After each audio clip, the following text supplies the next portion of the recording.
जरुरत भएको कारणले गर्दाखेरि चाहिँ गुरुबको उत्पन्न भएको भनेर भनिने गरिन्छ।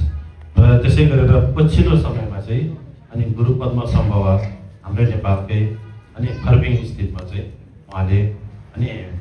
भारतबाट चाहिँ विद्युत तामा भन्ने एउटा भ्यू चाहिँ तन्त्र चाहिँ उहाँले लिएर आउनु भयो। र त्यो लिएर आउने बित्तिकै त्यो स्थानमा चाहिँ के थियो भन्दाखेरि उहाँ चाहिँ एउटा साधनामा बस्ने क्रममा अनि भोकमारी जस्तो अब एकदमै अनि कालहरू धेरै भइरहेको थियो र त्यस्तो खालको हुँदाखेरि अनि अन्नहरू पनि नहुँदाउने र त्यस्तो खालको एकदमै दुःखद अवस्थाको बेलामा चाहिँ त्यो खालको जुन तन्त्र अर्थात् विद्युत तामा भन्ने तन्त्र चाहिँ उहाँले अनि जुन भारतबाट चाहिँ यता ल्याउने बित्तिकै त्यहाँनिर चाहिँ अनि हल्का पानीको वर्षा हुँदै जाने र त्यसरी चाहिँ एकदम सुख शान्ति फैलिएको थियो भनेर पनि भनिने गरिन्छ। त्यस्तो खालको भएको थियो भने र हिजोको जुन यो तोडदोप भनेर हामीले जुन हेर्दाखेरि चाहिँ एउटा मुकुट जस्तो रूपमा हामीले देखिने गरिन्थ्यो भने र त्यो चाहिँ यसको पूजा गर्दाखेरि कस्तो खालको चाहिँ फाइदा हुन्छ त भन्दाखेरि यसको विधिहरू चाहिँ हाम्रो तन्त्र अन्तर्गत कस्तो भनेको छ भन्दाखेरि त्यहाँनिर मितुन छ्याछे न्याम्गा दाल्याम घाटे वेचन बेतुङ बेटे फारो खाँदा दोना मिस्त्र केन्नाम काम गर्दा त्यहाँनिर मार्ने दोषे तोड्दो त्यहाँ भनेर भन्नुहोस्। त्यसको अर्थात् हामीले अशुभ हुन्छ भन्छौँ नि हाम्रो घरमा यस्तो यस्तो गऱ्यो भने अशुभ हुन्छ, आज यस्तो यस्तो सङ्केत देखायो अब अशुभ हुन्छ भन्ने खालको हाम्रो एउटा के भन्छ विकल्पहरू राख्ने गरिन्छौँ। त्यस्तो खालको अशुभ हुन्छ भन्ने खालको चिजहरू भयो। त्यसै गरेर विपरीत हुने चिजहरू, विरुद्ध हुने चिज अर्थात् विपरीत हुने चिजहरू कतिपय हुन्छ हो त्यस्तो खालको लक्षण देखाउने चिजहरू र त्यसै गरेर नकारात्मक सोच राख्ने चिजहरू भयो। मान्छेले आँखा लगाउने भने जस्तो खालको अनि नकारात्मक सोचहरू हुने भने त्यसै गरेर अनि धाल्याम भनेर जुन हामीमा एकदमै रोग छुटो के भन्छ अब एक आपसमा रोगहरू फैलिने खालको भनौँ है र त्यसै गरेर एक हिसाबले भन्नु पर्दाखेरि कोरोनाहरू जस्तो टाइपको हो त्यस्तो खालको रोगहरू र त्यसै गरेर अनि ठाउँ ठाउँमा समयअनुसारको विभिन्न किसिमको युद्धहरू हुने जस्तो र त्यसै गरेर अनि ढिठुक भने जस्तो र त्यसै गरी अनि लाटे यो भनेर जुन छलपटहरू भनेर भनिने गरिन्छ, छलकपट भनेर भनिने गरिन्छ र त्यसै गरेर अनि कालो जादु भैतौँ भनेर कालो जादु गर्ने जस्तो, त्यसै गरेर भेडे भनेर जुन श्राप दिने आत्माहरू भनिने गरिन्छ, श्राप दिने आत्माहरू र त्यसै गरेर अरूको नजर लगाउने जस्तो खालको हो त्यस्तो खालको जति पनि प्रत्ययहरू छन् हो त्यस्तो खालको सबै प्रत्ययहरूलाई चाहिँ नष्ट गर्नुको निम्ति चाहिँ अर्थात् त्यस्तो खालको विपरीत चिजहरूलाई चाहिँ नष्ट गर्ने चिज जुन विधि छ त्यसलाई चाहिँ के भनिन्छ विधि भनौँ या त्यसै गरेर अनुष्ठान गर्ने चिज भनौँ त्यस्तो खालको पूजालाई चाहिँ हिजोको हामीले गरिने तोड्दो पूजा भनेर भनिने गरिन्छ हो। त्यो भएको कारणले गर्दाखेरि यस्तो खालको पूजा चाहिँ हामीले घर घरमा गर्नु पऱ्यो भने धेरै गाह्रो भएको कारणले गर्दाखेरि त्यसै गरेर यस्तो खालको स्थानमा चाहिँ गर्दाखेरि धेरै भिक्षुगणहरू त्यसै गरेर धेरै लामो गुरुहरू धेरै खिम्बु गुरुहरूदेखि सबैजना यसरी भएर पूजा गर्दाखेरि यसको अनुष्ठान भनौँ या यसको झिल्ला पनि बृहत रूपमा हुनेछ। त्यो भएको कारणले गर्दाखेरि हिजो चाहिँ हाम्रो त्यस्तो खालको पूजा गरेर चाहिँ समापन भएको छ भने आज चाहिँ हामीले एउटा लुई अर्थात् लुई पनि यो पनि हाम्रो एउटा लुईमा पनि अब दो भनेर सूत्र र तन्त्र अन्तर्गत भन्ने लुईहरू हुन्छन्। जस्तो सूत्रबाट गर्ने लुई चाहिँ हामीले घ्याक्सी पूजा गरेर फ्याल्नेहरूलाई चाहिँ सूत्र अन्तर्गत पर्छ भने आज हामीले गरेको चाहिँ तन्त्र अन्तर्गतबाट चाहिँ हामीले लुई फ्याल्ने पूजाहरू गरेको छौँ र यस्तो खालको पूजाहरू पनि योभन्दा पहिलाको समयमा कसरी चाहिँ फैलिएको थियो भन्दाखेरि अनि देवलोकमा पनि अनि लाचेन वंश भनेर जुन के भनिन्छ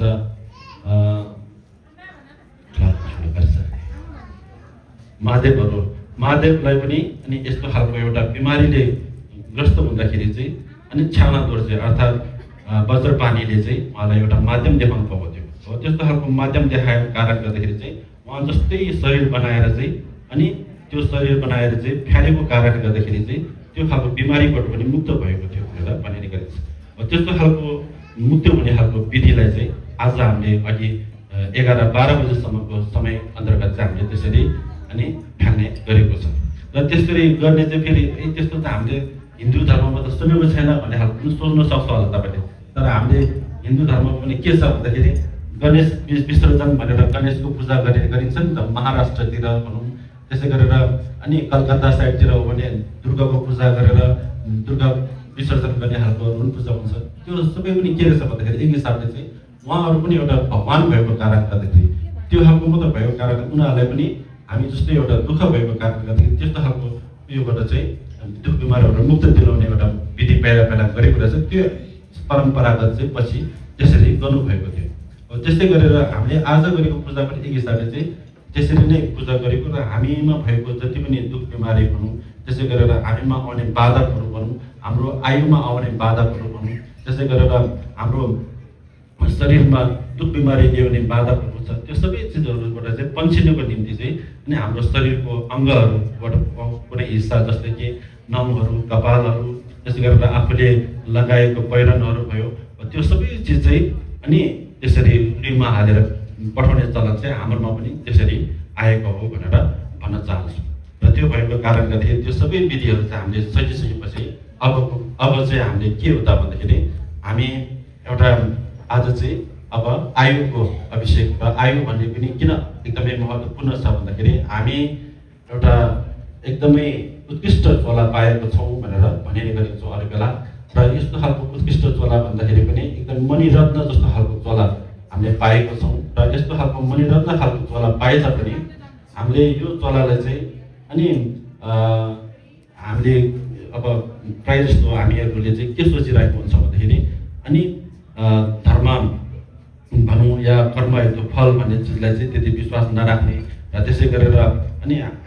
धर्म भन्ने त पछि पनि गर्न मिल्छ, अझै उमेर छ, अझै यो छ, त्यस्तो खालको भन्ने चिजहरूमा त अझै मेरो त म त भर्खर यति वर्ष हो, मेरो त हाम्रो भनिने गरिन्छ हाम्रो त 100 वर्षसम्म बस्छ अरे, 80 वर्षसम्मको आयु छ अरे मानिसहरूको त भनेर भनिने गरिन्छौँ। तर हामीले के थाहा पाएको हुँदैन भन्दाखेरि हामी सँगै हुर्किरहेको मान्छे आफूभन्दा सानो मान्छेहरू पनि आफूभन्दा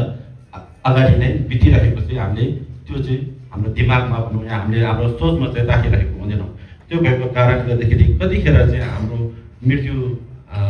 आउँछ र कतिखेर चाहिँ हाम्रो आयुमा चाहिँ बाधक पुर्याउन जान्छ भन्ने चिजहरू चाहिँ हामी कसैले पनि थाहा नभएको कारणले गर्दाखेरि अर्थात् हामी यो अनित्य रहेछ भन्ने चिजलाई चाहिँ हामीले थाहा नभएको कारणले गर्दाखेरि हो त्यस्तो खालको हाम्रो मनुष्य चोला यस्तो खालको पाए तापनि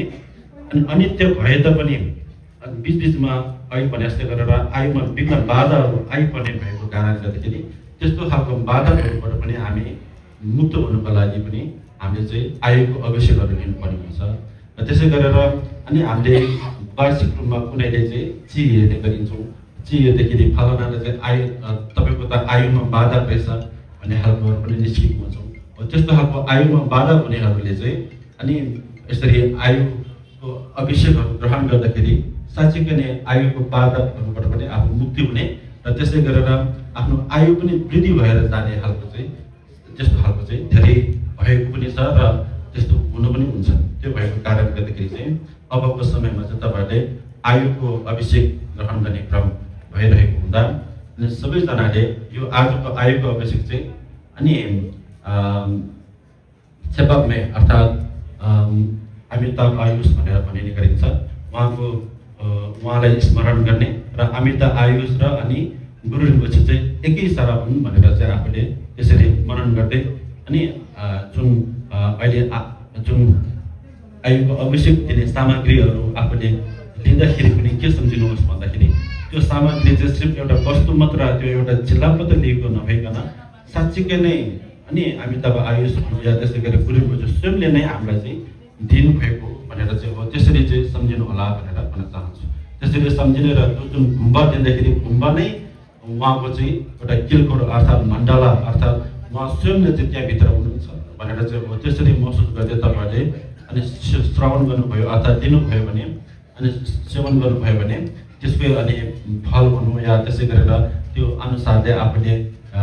अनुष्ठानहरू पनि भनौँ या त्यसै गरेर त्यस्तो खालको एउटा झलकहरू पनि आफूले प्राप्त हुनेछ भनेर भन्न चाहन्छु। त्यति भन्दै अनि अब चाहिँ हामीले आफू पनि एउटा शुद्ध हुनुपर्ने, एउटा आफू एकदम जोखिनै पर्ने भएको कारणले गर्दाखेरि वाङ लिने भन्दा अगाडि त्यो हुनुपर्ने भएको कारणले अनि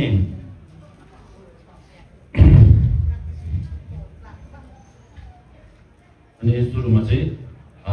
तपाईँहरू सबैजना पनि के सम्झिनुहोस् भन्दाखेरि अनि त्यो जुन सुरुमा तपाईँहरूलाई एउटा जल दिनेछ र त्यो जल सेवन गर्दाखेरि पनि आफ्नो शरीर वचन र त्यसै गरेर चित्तबाट भएको जति पनि पापहरू छ त्यो सबै ती सबै पापहरू पनि शोधन भयो भनेर चाहिँ तपाईँहरूले त्यसरी मनन गर्नुहोला।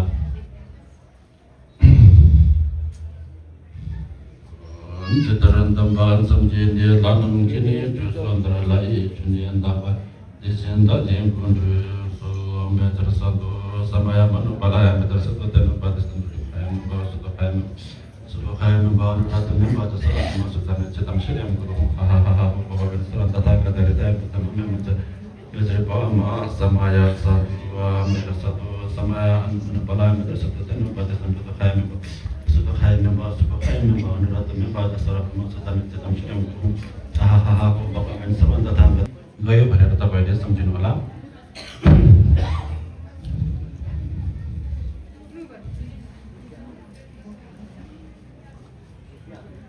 Namo Chujun Sungen Devara Seba Tuje Chemuta Demba Myoche Rita Rinpoche Repeme Rita Leki Rita Deshe Shepe Rita Rita Sunje Rita Tuje Rita Yunde Chile Rila Supa Re Tamche Jin Dupe Chungen De Namji Tala